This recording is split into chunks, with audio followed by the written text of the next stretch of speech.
আসসালামু আলাইকুম। এখন আমরা প্যানের মধ্যে একটি পানি গরম করে নিচ্ছি নুডলস রান্না করার জন্য। নুডলসের প্যাকেট থেকে মাত্র ছিঁড়ে নিয়ে আমরা প্যানটিতে দিয়ে দেব সিদ্ধ করার জন্য।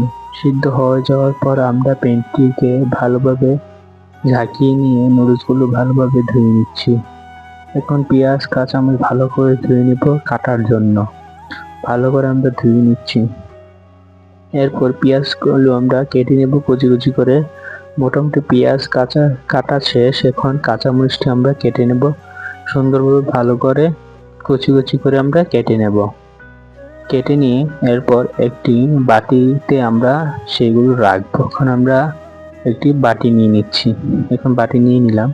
পেঁয়াজ কুচিটি একভাবে আলাদাভাবে রেখে নিচ্ছি, কাঁচামরিচটি এক পাশে আলাদাভাবে রেখে নিচ্ছি। এরপর আমরা আলু কাটার দিকে যাব। আলুটি সুন্দর সুন্দর করে কুচি কুচি করে কেটে নেব। আমি বড় আলু আমাদের বাসায় ছিল না, এই জন্য ছোট আলু দিয়ে আমি এই জিনিসটি করছি। সুন্দরভাবে কেটে নেব। বড় আলু হলে ভালো হয়, নুডলসটি দেখতে সুন্দর হয়।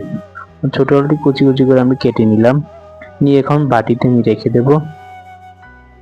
বাটির সবগুলো আলু ধীরে ধীরে বাটিতে রেখে নেব। রেখে নেওয়ার পর এরপর আমরা ধনিয়া পাতা কুচি করব। ধনিয়া কুচি পাতা করে এরপর নুডলস রান্না করার জন্য প্রস্তুত করব।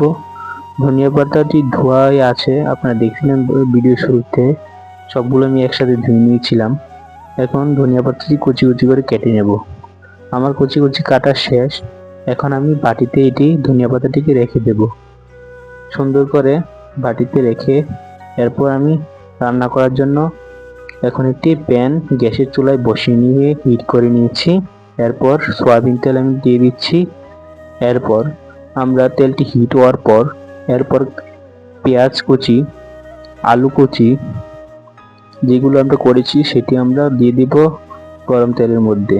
এরপর নেড়ে চেড়ে নেব আর কি। এরপর আপনারা দেখতে থাকুন, সুন্দরভাবে নেড়ে চেড়ে নিতে হবে। এরপর আমরা দেখব মশলা। এখন মরিচের গুঁড়া দিলাম, জিরার গুঁড়া, ধনিয়ার গুঁড়া ধীরে ধীরে আমরা নিয়ে নিচ্ছি, আস্তে আস্তে দিচ্ছি আর কি ধনিয়ার গুঁড়া। এরপর দিয়ে দেবো হলুদের গুঁড়া।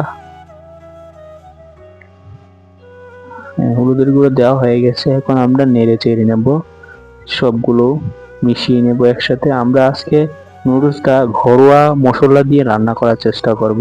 হালকা একটু পানি দিয়ে নিচ্ছি যদি মশলাটা পুড়ে না যায়। সুন্দর মোটামুটি হয়ে গেছে। এরপর আমরা কাঁচামরিচগুলো উপরে দিয়ে দেব। দিয়ে ডিমটা দিয়ে দেব। ডিমটা ভালোভাবে নেড়ে চেড়ে নেব সুন্দরভাবে।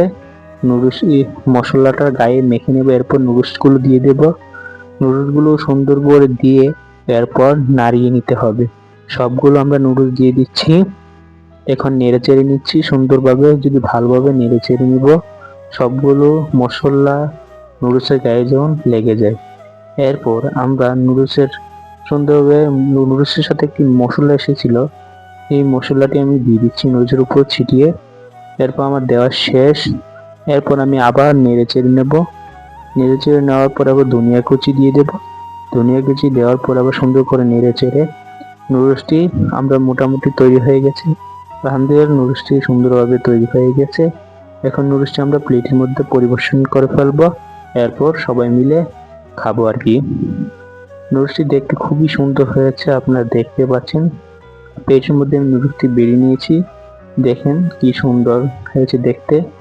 আমার ভিডিওটি দেখার জন্য ধন্যবাদ। আপনারা এইভাবে নুডলস বানিয়ে খেতে পারবেন। আসসালামু আলাইকুম।